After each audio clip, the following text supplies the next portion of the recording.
coming up on City Spotlight as we hit the midway point of Season 8. We are back in Oakland. We'll talk with the new Mayor of Oakland, Jack Turner. We'll learn a little bit about Jack, the impact of the pandemic on Oakland, and possible grants that the community of Oakland could benefit from. Then, we'll sit down with Donna Hale of the Oakland Hindsboro Charitable Foundation. Donna will explain what aspects of the Oakland and Hinesboro communities the foundation has been able to support. We're on location and back in Oakland, here on City Spotlight.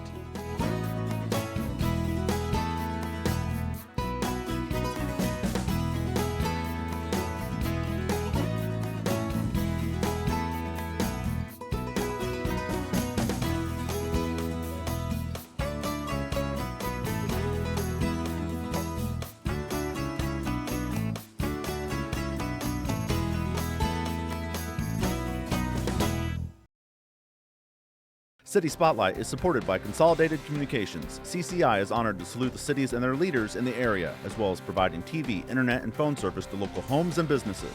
We live where we work and are proud to support the communities we serve. More information available at consolidated.com. And welcome to another edition of City Spotlight. As you can see, we are on location for this episode as we tape here at the end of January 2022. We are back at City Hall in Oakland for a new episode here on Oakland. And in this first segment, we are pleased to welcome first time to the program, the new Mayor of Oakland, Jack Turner. Jack, pleasure to have you on. Thank you. Thank you very much. Glad to have Jack on. It's been a little while since we've taped here in Oakland, maybe a couple of years, so we're glad to be back, and we're going to learn all about Jack here and what's going on in the community of Oakland. Jack, you're a first-time guest to the program. Tell us about yourself. I have lived in Oakland for approximately 31 years. I moved here and moved in with my wife. We got married 31 years ago, and I've lived here since. Grew up, born and raised in Charleston, in and around the eastern community most of my childhood. A lot of great opportunities that presented for me. I was originally working at the Coles County Sheriff's Department in Charleston, worked there for 8 years. I moved up here to Oakland. I then got a job at the City of Champaign Police Department where I worked for 21 years. Early next month, I will hit the 6 years of being retired from there, Mark. Okay. So now I teach at the Police Training Institute at the University of Illinois. Okay. And I have recently started a new business with my son and his wife, and my wife, and my daughter-in-law's parents. So we're moving forward with that, and that keeps us plenty busy. Right. So we're looking forward to all that could bring for us. So. And I appreciate you stepping away as you're running a business, and as some mayors are doing, they have businesses, and your business is in Hinesboro. So correct. Thank you for taking a few minutes to step away. And so, tell me about you said you've worked in different communities, policemen. Tell us about your experiences with this community. This community, I moved here 31 years ago. Three of my children were born and raised here. Right. Went through the schools. It definitely gave me an opportunity to meet people. Right. I noticed that prior to my kids starting school here that we really didn't have much contact with other members of the community. And then once our kids started getting into sports and that kind of thing, it really opened it up as far as I was concerned, being able to meet more people and start to become a little bit more involved with sports, helped coach baseball, that kind of thing. Really gives you a much grander exposure to the people of the community, both from the parents of the children and the other coaches. We really gave me a great outlook of the community, and that was 10 years in after I moved here. So what last spring you chose to run for mayor? So you've been mayor now for 8-9 months. Right. If my math is right. So why did you choose to run for mayor? I was originally approached by Mayor Bob Michaels to be appointed to the City Council as an alderman in Ward 1. When he originally approached me with it, we were on a cruise ship, and I told him that we would talk about it when we weren't in the Caribbean. So we waited till we got back, and he discussed it with me. Right. I didn't know this at the time. I didn't know that much about city politics and what exactly it would entail to be a member of the city council. And once I agreed to get appointed, I was appointed to the council. Shortly thereafter, I was made aware of the fact that our chief of police was going to be retiring, and that was Bob's ulterior motive to get me on the selection committee to get the replacement for the chief of police, so that I could be a part of that.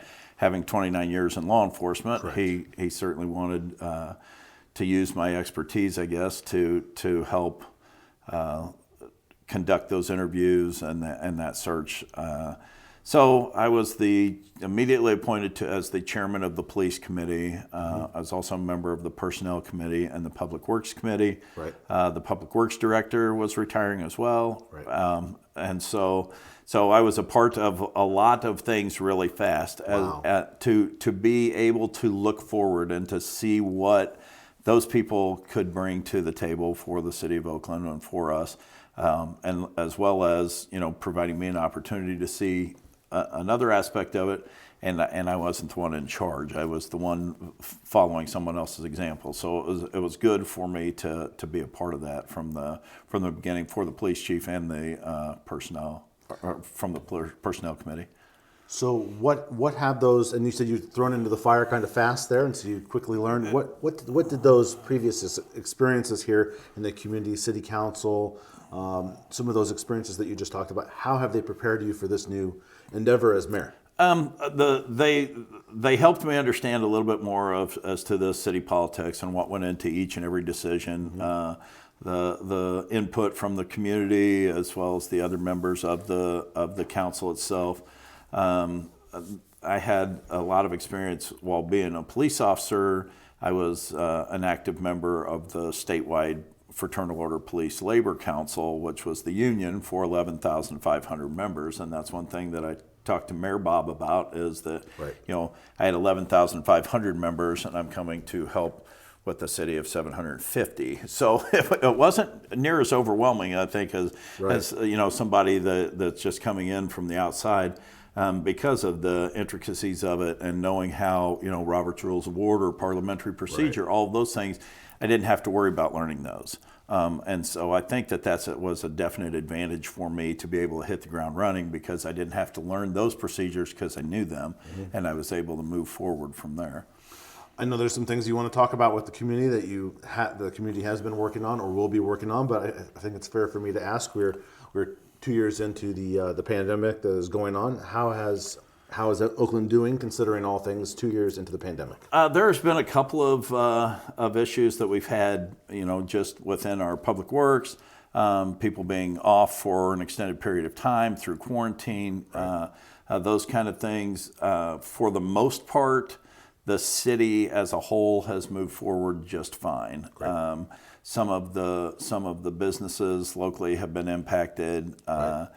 Certainly trying to keep people employed. I know that some reduced hours have taken place for certain businesses in town because they don't have the employees to come and work. Comments that we've heard for almost 2 years now. Exactly. In a variety of communities across Central Illinois. So thank you for that comment. We're taping with Jack here at the start of the new year. We're taping end of January 2022. What are some things you and the City Council here in Oakland, what are some things that you're going to be working on potentially here in this year? We've been exploring some various grants. We got a grant for American Relief. I don't know exactly what it is. ARPA. We received that grant. We're looking for ways to help utilize that, and it is designed for dealing with the impact of the pandemic. Any ways that certain things have been pushed off because of the pandemic, or we haven't been able to deal with because personnel were gone or whatever. And that grant will certainly help with that. We're also exploring a grant to help, get us potentially a new city hall, that kind of thing, where we could, it's a certain number of money that is the low end and a way too high end for a community of our size. If I can interject or maybe interrupt you just for a brief moment to hear those words, I mean, we're wasn't necessarily on the list of things we're going to talk about, but to hear that potential of a new village, city, municipal hall for any community, that could be a great addition. That would be absolutely fantastic if we could move forward with that, and that is an opportunity for us to. It's designed to help enhance the community, assist with any businesses or anything that have any issues due to the pandemic. And it would, potentially push us into the future as far as our facility here and the facility that we have up with the Public Works on Route 133, where, the potential exists. We could combine them. We could make it into one building. We've explored opportunities or avenues to see about a potential civic center type environment where we could rent it out, that kind of thing. Mm-hmm. So there's a lot of things that we're exploring as far as those two grants are concerned.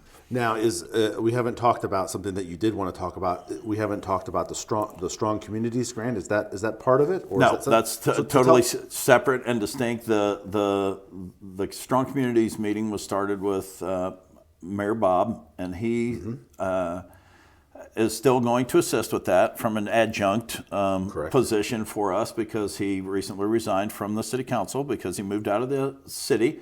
But he is still going to be actively involved with the Strong Communities because he has been there since the beginning. The Strong Communities is geared towards the betterment of the community. Various locations throughout the city have been abandoned. They consider what I would consider a blight, that you look at, the house is falling down, it's in total disrepair. And we are working on obtaining those buildings, and then we will ultimately hire someone to tear the building down and leave us a green space. Then those green spaces, just a yard. All of the stuff will be hauled away, and then we will sell those to people that would be interested in the community to get a certain lot at various locations throughout the city. We currently have 11 that are identified. A lot of possibilities. I think if I did my math right, you just talked about 3 potential grants that could help the community out. Behind the scenes, when you have these available resources like grants, what a great asset they are to the community. Absolutely. And we get a lot of help from regional planning, which is out of Charleston. They're helping a lot with all stages of this. Okay, something that we talk about here on City Spotlight to kind of segue to our next topic is Public Works. And I know that's something before we started taping you wanted to talk about sidewalk work that you have been doing and more. Right. The sidewalks we certainly were delayed in 2020 because we had one employee at a given time, one or two. Mm-hmm. But we really made a lot of progress this past summer on replacing sidewalks. And I know that the community as a whole are very interested in that. There's a number of groups that walk around the city together, and the sidewalks are really crucial to that. Mm-hmm. And we've really come a long way. This past year we got several 100 feet of sidewalks done, and it would be our intention to move forward with that and continue to improve the sidewalks in the city. Probably go through where all these different spots are, but what's the spot of town that newer sidewalks have been worked on? Right across from what was formerly the golf course along Lincoln Avenue. That was one of the largest spots that we did. And then with the assistance of a citizen over on Rio Street, we fixed some flooding issues this past year on that street. And a citizen wanted his front to be done. And so we assisted on a certain level of that. And then he paid for part of it as well. So Right. that is a beautiful stretch of sidewalk, and that's part of the main route that people use as they walk around the town. So we've touched upon with Jack grants, public works, and the sidewalks. I know you briefly touched about when I asked you about how the pandemic has impacted the community. Any looking into maybe an additional business or two moving forward in the future? We've had at least 3 businesses that have started.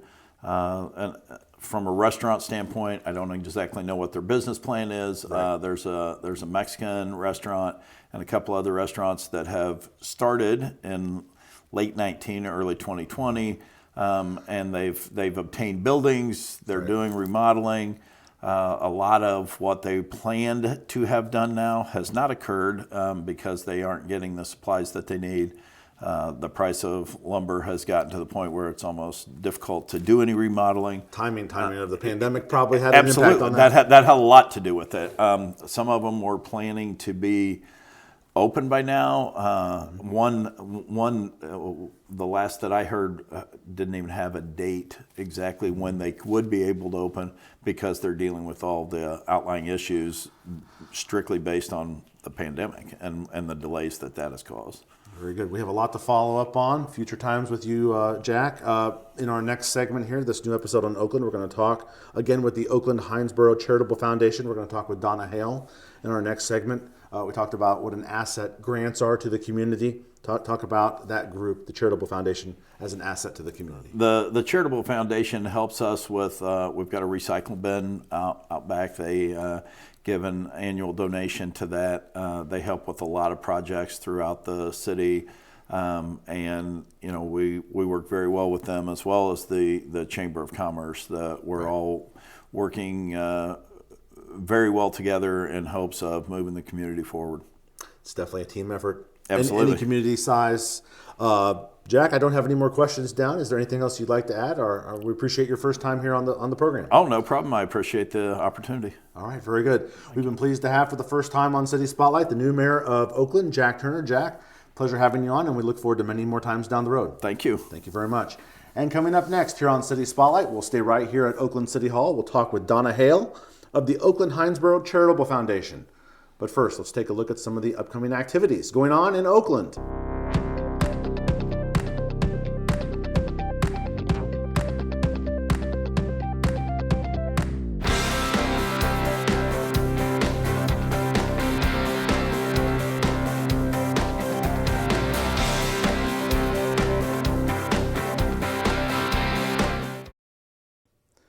And we're back here on City Spotlight, this new on-location episode here on Oakland as we tape again here in Season 8. We are continuing to tape here at City Hall in Oakland, and in this segment, we're going to talk all about the Oakland Hindsboro Charitable Foundation, and to help us out, we welcome first time to the program, Donna Hale. Donna, great to have you on. Thank you. Happy to be here. Excellent. Thank you very much. Not our first time talking about the Oakland Hindsboro Charitable Foundation. We talked with Mary Ann Hanner about 2.5 years ago about it here at City Hall, but we're glad to have Donna here to talk as we start the new year. So welcome to the program. You're a first-time guest. Can you tell our audience about yourself, please? Sure. I'm Donna Hale, as you said. I have always lived in Oakland, grew up here, graduated from Oakland High School.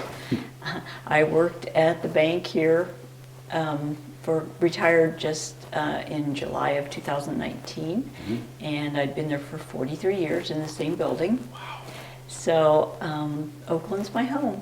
I'm sure you know everyone in the community based on that information. So thank you very much. Yeah. Before we talk about what activities and things you guys have been involved with the Charitable Foundation, as a longtime resident of Oakland, what gives you the most joy being a part of this group and the Charitable Foundation? Just giving back to the community. That's what we strive to do through our donations that we. Our charitable foundation takes donations and we fund requests back into the community. So just keeping our community, in our hearts and giving back to them. All right, very good. Glad to have you on. Thank you very much. To remind our audience, tell us what the role of the Oakland Hindsboro Charitable Foundation is to the community. We take in donations, and our mission is to just fund projects in our Oakland and Hinesboro area. They will invest back in our community and improve our community, and just for our future, investing in our future. My last question in our previous segment with new Mayor Jack Turner, what's it like to have a group like this to help out with the community?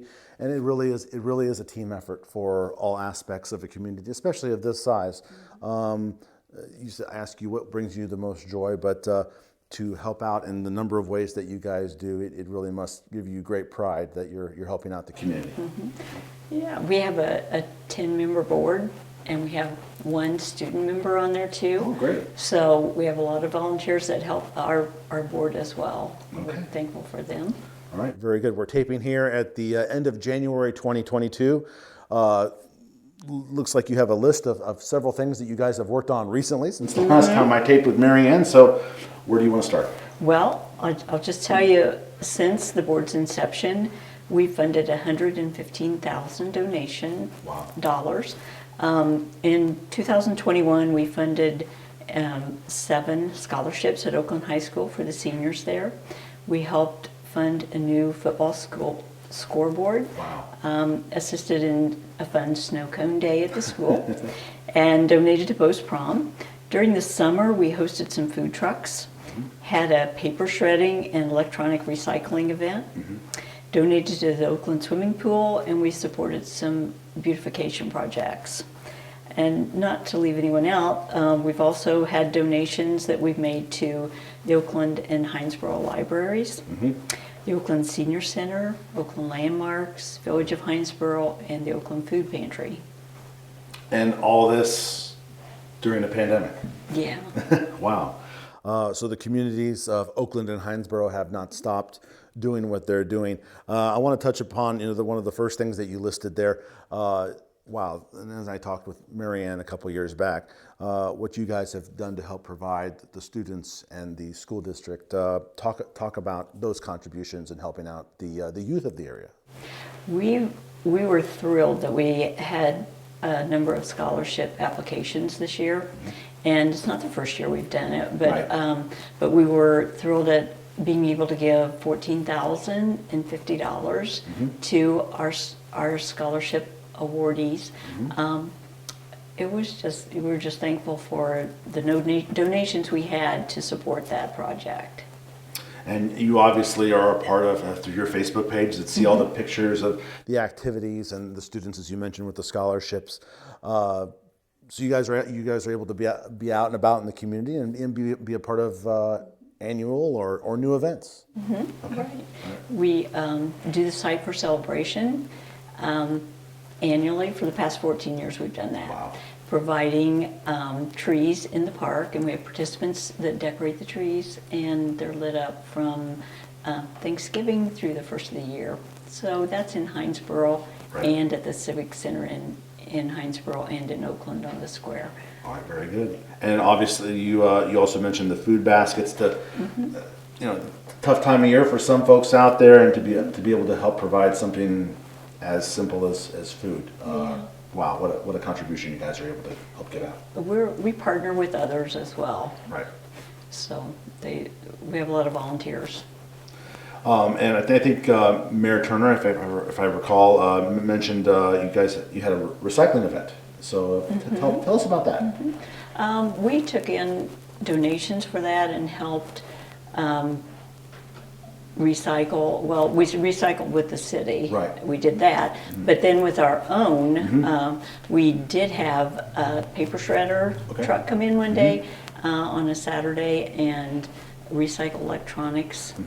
That was and it was all free. So people got to bring their electronics and the truck took them away. And that's something in this day and age. We obviously we're living in a world of a lot of electronics, and some people probably are hanging on to old phones or old computers, but that's not something that you can just find anywhere. Is a way to dispose of those old technologies. Yeah, we saw a need and we provided that for the community. Fantastic. It's a great thing you're doing there. And you mentioned donations to the public libraries. Communities of this size, there's a library in Oakland and Hindsboro. So to be able to help support them in their services that they provide. Our library doesn't get any tax dollars, Right. so they need the donations to survive. And I know one thing that Mary Ann was very proud of the last time I talked to her about helping provide assistance to the food pantry here in Oakland and also the senior center. Yes, we're thrilled to help them. We actually helped with the food pantry to renovate the front of their building. Was one of the projects that we contributed to. So we're starting off the new year, kind of putting you on the spot. I think we've covered all the things that you guys have supported recently over the year, and congratulations and to the communities that have been benefited by this. What are some things that you guys are looking ahead? It's the start of the year, so what's next for the Charitable Foundation? What things are you looking on working on and gathering is the right word? Yeah, right now we're working on getting our scholarships ready for the coming graduating seniors. Right. Getting that information out to the school and getting those kids to apply for those. Okay. I'm sure we'll continue with other redoing some of the things that we have done before, and we're always looking for grant applicants. If anybody feels they've got a project they'd like help with, we would be thrilled for them to fill out a grant application. Right.